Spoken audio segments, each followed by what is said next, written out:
You didn't expect it to feel like this. Not after everything.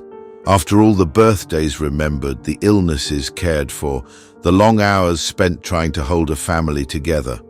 After decades of quiet effort, the small sacrifices no one saw, the silent endurance during hard years, the unconditional love given without hesitation. You thought, perhaps, there would be something else waiting on the other side. Not a medal, not applause, just closeness. You imagined the later years would bring warmth, that family would stay close, that your voice would still matter, that you would still be needed, not just out of duty, but out of love. And yet, slowly, quietly, something changed. The conversations got shorter. The visits became occasional. The energy you once felt in a room with your children, your spouse, your extended family, it now feels distant, diluted. You're still there, still giving in your own way. But sometimes it feels like your presence has become background noise in the lives of others. And the silence. It's heavier than you imagined. It's not just the silence of a quiet room. It's the silence of being left out of their emotional world, of realizing that the people you love most have drifted into their own lives, not with anger, just with detachment. And it hurts more because you never saw it coming. You spent years believing that love, given freely and consistently, would naturally return, that the bonds you poured yourself into would only grow stronger with time. But Schopenhauer warned us about this. He wrote that human suffering often begins when we mistake hope for certainty, when we believe that our expectations are promises the world is obligated to keep. He saw clearly that most of our pain is not caused by cruelty, but by the quiet betrayal of reality, failing to match the beautiful images we carried in our minds, especially in family. We imagine loyalty, mutual care, a kind of emotional equity. We give and we expect, not out of selfishness, but from a belief that love builds something reciprocal. But reality doesn't always return what we invest. People grow. They become absorbed in their own worries, their own children, their own fatigue. And even those who love us may stop seeing us clearly. They forget how much we once carried. They no longer ask the deeper questions. They assume we are fine, simply because we are quiet. And you're left standing there wondering when the closeness slipped away, wondering why the very people you nurtured now feel like guests in your life. If you're here, feeling this, it's not because you failed. It's because life has a different rhythm than the one we imagined. And Schopenhauer would tell you, the suffering you feel is real. But it is not proof that love was wasted. It is proof that you hoped, that you dreamed, that you believed in closeness and connection, and though reality may not reflect that belief right now, the love you gave still matters. The pain of unmet expectations is part of the human condition, but it is also the doorway to a deeper understanding. In this video, we'll explore that path, not to erase the sadness, but to understand it, and perhaps in time, to find peace beyond it. We all carry a picture of how things were supposed to be. Sometimes we don't even realize we're holding it until the reality in front of us no longer matches it. It's an image built slowly, layer by layer, over the course of years. It starts with something small. A child's hand reaching for yours, a partner's glance across the room during a difficult moment, a feeling that you matter deeply to the people around you. And from those moments, you begin to imagine how the rest of the story might go. You imagine dinners where the table is full, laughter rising from stories everyone's heard a dozen times. You picture your children calling, not just because they need something, but because they miss you. You imagine warmth, not perfection, just connection, a quiet closeness that lasts, like a fire that never fully dies down. You don't dream this out of entitlement. You dream it because you've earned it. The years of giving, of stretching yourself thinner than you had strength for, the nights you didn't sleep because someone else needed care, the decisions you made not for yourself, but for the people you loved. You carried the load when no one else could. You stepped back so others could step forward. And somewhere in your heart, you believed, not always consciously but deeply, that those efforts would create something lasting. Not payment, not praise, just presence. That one day, when the busy years were behind you, the love you gave would echo back. But sometimes it doesn't. Sometimes the picture you carried starts to fade. The dinners are quieter now. The phone doesn't ring as often. The smiles feel a little more polite than personal. And no one did anything wrong. Life just kept moving. Schopenhauer saw this clearly, that we often imagine the future through the lens of what we've already given, as though life owes us continuity in return. But life does not repay effort with symmetry. It moves forward on its own terms, indifferent to the emotional contracts we thought we'd signed. And the grief that follows isn't always loud. Sometimes it's just a quiet realization that the closeness you imagined may never come the way you hoped, that those you love most may never fully understand what you gave. It's a hard thing to accept, because the image you carried wasn't fantasy. It was rooted in love, in effort, in a belief that what we nurture will grow toward us, not away. And when it doesn't, it feels like something has been lost, not just in the people around us, but in the meaning of the years we spent building everything we thought was unshakable. But Schopenhauer's voice is steady in this space. He reminds us that the world does not bend to reflect our hopes. It unfolds according to its own rhythm, and perhaps peace begins not by forgetting the image we carried, but by understanding that love given freely is never wasted, even when it returns in silence, even when the picture remains unfinished. And maybe the truest part of love is not what we imagined it would become, but that we gave it anyway. It rarely happens all at once.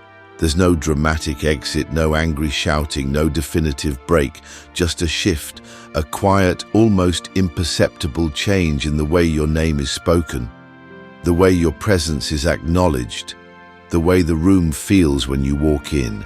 You can't mark the moment when it started, but you feel it now, like a pressure in the air. Something has moved. The phone calls that used to come without reason now come only with a question or a need. The visits feel shorter, more transactional. They still love you, you tell yourself, and they do. But it's different. Their lives are full now, overflowing with their own schedules, responsibilities, dramas. You don't blame them. You remember what it was like to be that busy. But somewhere in all that busyness, you start to feel like a background figure. Important, but no longer central. Present, but no longer fully seen. And if you have a partner, you might notice something else. The conversations once filled with plans and shared discoveries now circle around groceries, doctor's appointments, and what time the dog was walked.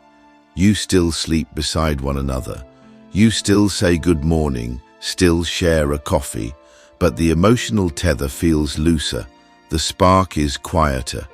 You catch yourself wondering when the silence between you stopped feeling comfortable and started feeling lonely. And yet, no one has done anything wrong. That's what makes it harder. There is no one to blame, no fight to resolve. Just a growing space where connection used to live. Schopenhauer understood this strange pain. He believed that most people do not truly reflect our inner world, not because they are cruel, but because each person lives at the center of their own. Our thoughts, our emotions, our quiet hopes, they are not mirrored back to us as often as we think. Instead, people act according to their own needs, their own urgency, their own internal narrative. Even the ones closest to us, especially them. And so the shift happens silently. A daughter no longer asks how you really are. A spouse listens but doesn't hear. You find yourself repeating things, not because others have forgotten, but because they never truly absorbed them in the first place. You begin to realize how rare it is to be fully understood, fully known, and that realization settles into you with both sorrow and strange clarity. Perhaps the most painful part is how ordinary it all seems, how common. It's not a tragedy, it's not a failure, it's just life. Schopenhauer didn't see this as a mistake to fix. He saw it as a truth to face, that even within families, even inside long relationships, we are still alone in the deepest parts of ourselves. And while that truth can hurt, it can also free us from the exhausting hope that someone else will always see us completely. When we stop waiting for the world to reflect us perfectly, we begin to return to ourselves.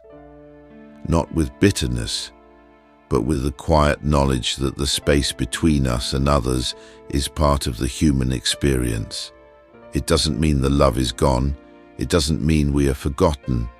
It just means that life, in its constant motion, leaves gaps.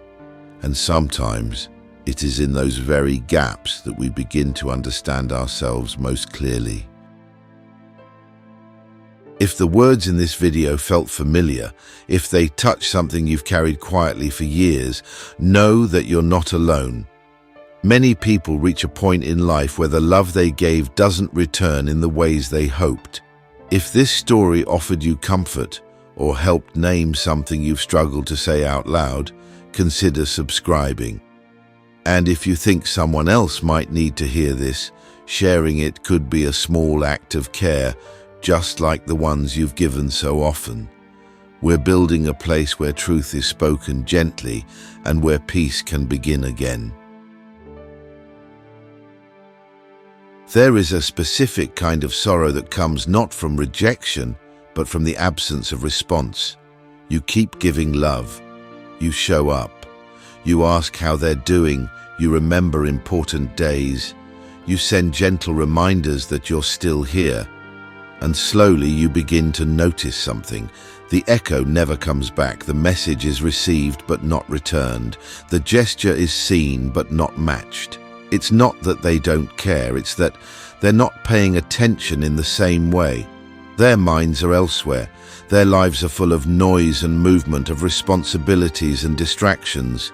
You've become the quiet thing in the background, still present, still dependable, but not centered in their emotional focus. And though it's not cruelty, it still cuts deep. You ask yourself quietly, if I stopped reaching out, would they even notice the silence? That thought stays with you. You carry it from one day to the next. And yet, you keep giving. Because love for you isn't something that disappears when it goes unnoticed. It lives on, even without acknowledgement. Schopenhauer would have understood this. He believed that true compassion arises not from transaction, but from a deep awareness of shared suffering. The most enduring love, he argued, is love that continues to give even when it is not returned, not because it is blind, but because it is free. Free from the need to be validated, free from the expectation of reward. It is this kind of compassion, quiet, consistent, selfless, that reflects the highest level of human strength. But that doesn't make it easy. To give without echo requires a heart that has made peace with being unseen, a heart that understands its own value, even when others forget to reflect it back. And if you are living this now, if you find yourself loving from a distance, offering care into silence, know that what you're doing is not empty. It is not weakness. It is not foolish. It is rare. To continue offering love when it no longer circles back to you, that is not the absence of boundaries. That is the presence of depth. Schopenhauer taught that compassion without expectation is the beginning of peace. Not the peace that comes from harmony, but the peace that comes from no longer depending on others to validate what you know is true in yourself. You're still loving, still giving, still here, and even if no one echoes it back, that love still has meaning. It's one of the hardest things to accept, that the people you love may not be able to give you what you hope for, not because they don't care, not because they want to hurt you, but because they are no longer capable of showing up in the way you imagined. Maybe they've changed, maybe life has weighed them down, distracted them, hardened something that was once soft. Maybe they've grown inward, too busy navigating their own worries to notice yours. Or maybe they never quite knew how to love you the way you needed to be loved. And for a long time, you kept trying. You adjusted your approach. You gave more than you had. You softened your voice, waited longer, asked less. You tried to make it easier for them to meet you halfway. But the halfway point kept moving further away. And now maybe you're tired. Not angry, just tired. And it's here in this quiet fatigue that something begins to shift inside you. Not bitterness, something else, clarity. You start to see them not as they once were, but as they are now. And instead of asking, why don't they see me? You begin to ask, what if they can't? What if it's not refusal, just inability? And what if continuing to expect something they cannot give is only adding to your own suffering? This is where Schopenhauer's philosophy becomes something deeper than theory. He saw that real suffering isn't just caused by loss, but by the refusal to accept that loss has already occurred. We often live in quiet resistance, hoping for emotional returns that never come, reaching out for a closeness that no longer lives in the same place. And every time we are met with silence or absence or misalignment, we feel a little more invisible. But Schopenhauer would offer something hard but liberating. Accept what they cannot give. Not with cold detachment, but with clear vision. Let your peace no longer depend on their capacity to understand you. This doesn't mean you stop caring. It doesn't mean you give up. It means you stop tying your emotional well-being to something outside of your control. You begin to see them clearly, flawed, distracted, incomplete, just like you. And you understand that love, if it's going to survive, must be built not on insistence, but on acceptance. And if love is not possible in the way you hoped, then dignity is still available. Dignity in how you carry yourself. Dignity in how you release the grip of expectation. Dignity in how you speak less and hurt less, because you've stopped waiting for what will not arrive. This is not resignation, it's strength. Schopenhauer called this kind of clarity the beginning of philosophy, not as theory, but as survival. To look life in the face and say, you didn't give me what I expected, but I am still here, and I will meet you as you are. If someone you love has grown distant, if their words feel hollow, if you've waited too long for something that never arrives, maybe now is the time to stop asking them to be different and instead start protecting the space inside you that still longs for peace. You can still love, you can still care, but you no longer need to hope for a version of them that may never return. That is the beginning of peace, and Schopenhauer would call it the beginning of wisdom. There is a moment, often unexpected, when something inside you lets go, not in anger, not in surrender, but in understanding. The image you once carried of how things were supposed to be, the closeness, the warmth, the shared holidays, the thank yous, the quiet presence of a loving family, it begins to loosen its grip. You don't forget it. You don't pretend you never wanted it, but you stop asking life to give it back. And in that moment, something changes. You start to feel a strange kind of freedom. A space opens up where tension used to live, where hope turned to hurt and expectations turned to silence. It's not that the losses no longer matter. They do, but they no longer define you. Schopenhauer understood that so much of human suffering is not caused by what is lost, but by our refusal to let go of the picture we painted of how life should look. He saw this refusal as a kind of illusion, one that keeps us trapped in quiet agony, waiting for others to fill roles they've never agreed to play. But when we begin to let go of the ideal, not with bitterness, but with clarity, we begin to reclaim something more honest, ourselves. We start to see that our value never depended on being needed, that our worth was never tied to how often we were called, invited, remembered. You are not smaller because your role has changed. You are not erased because others have turned their focus elsewhere. You are still here, and there is meaning in that, even if others don't always reflect it back to you. Letting go of the family ideal does not mean giving up on love. It means loving from a place that no longer demands. It means allowing people to be who they are, flawed, distracted, emotionally distant, and choosing to live with peace anyway. This is the existential maturity Schopenhauer pointed toward. Not a detachment from others, but a deeper attachment to reality. And reality, though it may be quieter than our dreams, has a kind of dignity that fantasy never could. When you no longer measure your worth by your usefulness, when you no longer tie your emotional peace to how others behave, something opens. You begin to live more truthfully. You begin to reclaim energy once spent on disappointment and redirect it toward understanding. There's a kind of beauty in that, a quietness that's not sadness, but stillness.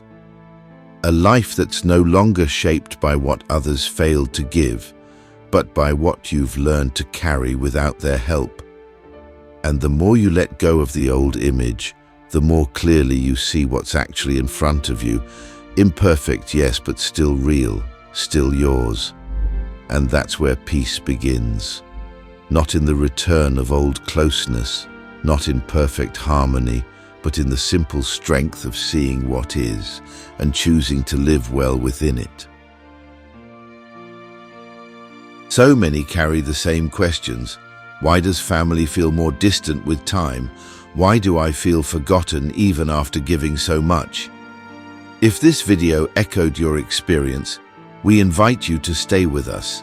Subscribe if you'd like to keep exploring this kind of honest, reflective storytelling.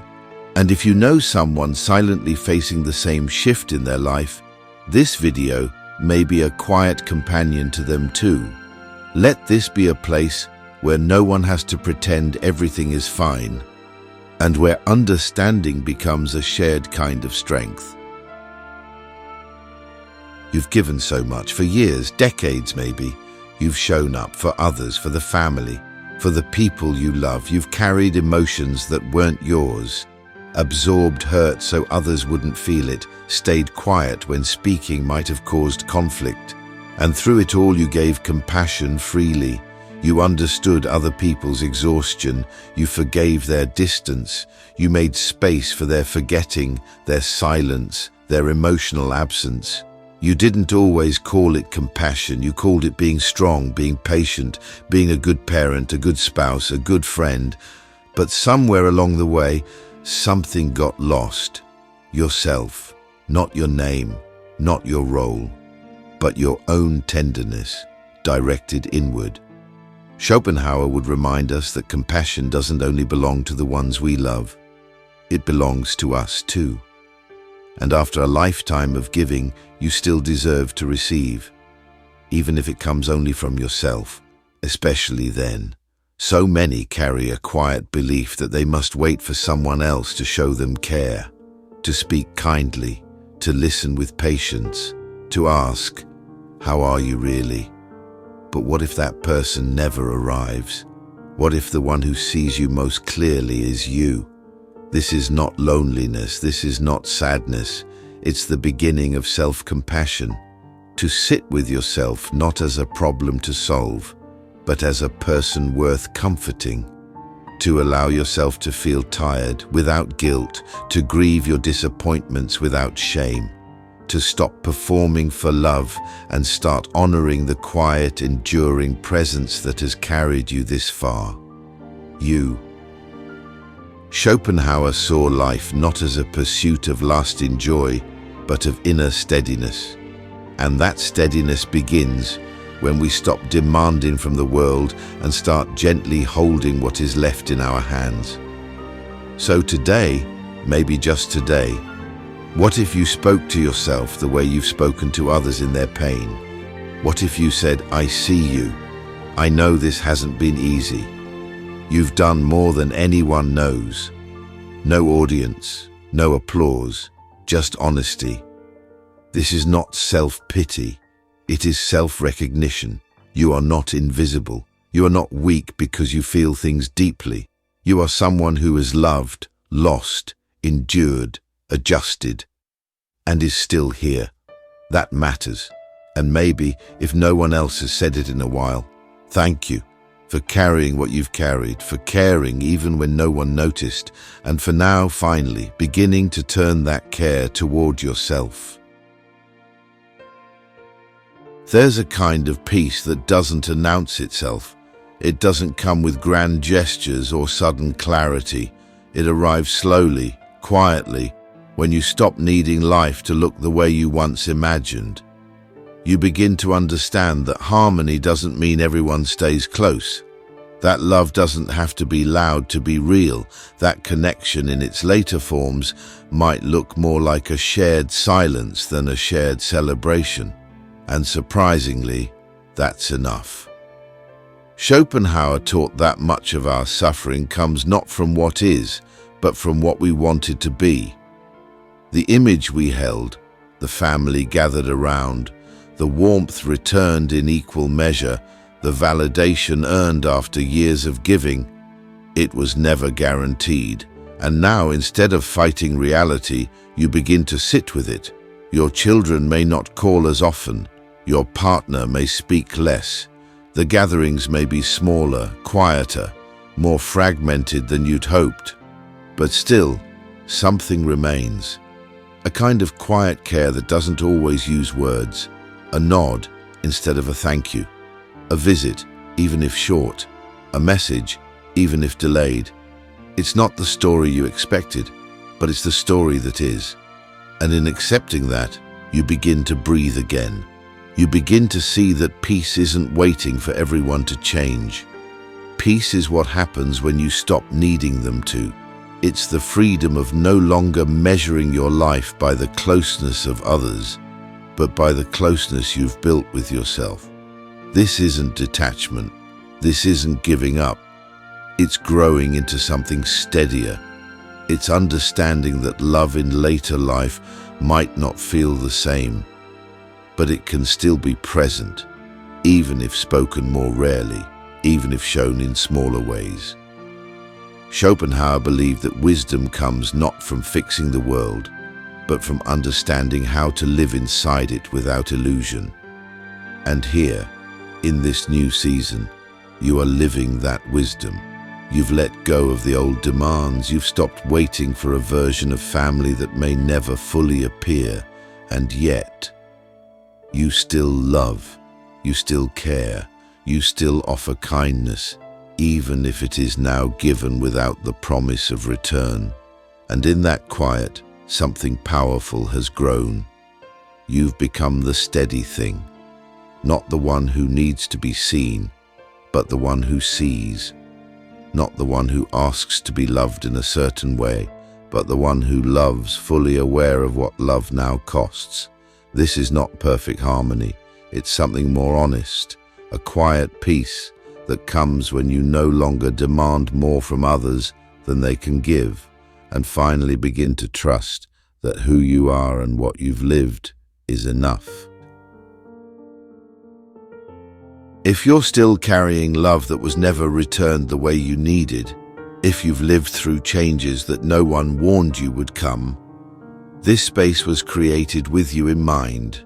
We invite you to subscribe, not as an audience, but as part of a quiet circle of people learning to live with truth and grace. And if you think someone else might need these words, someone trying to make sense of the same silence, sharing this may give them something they didn't even know they needed.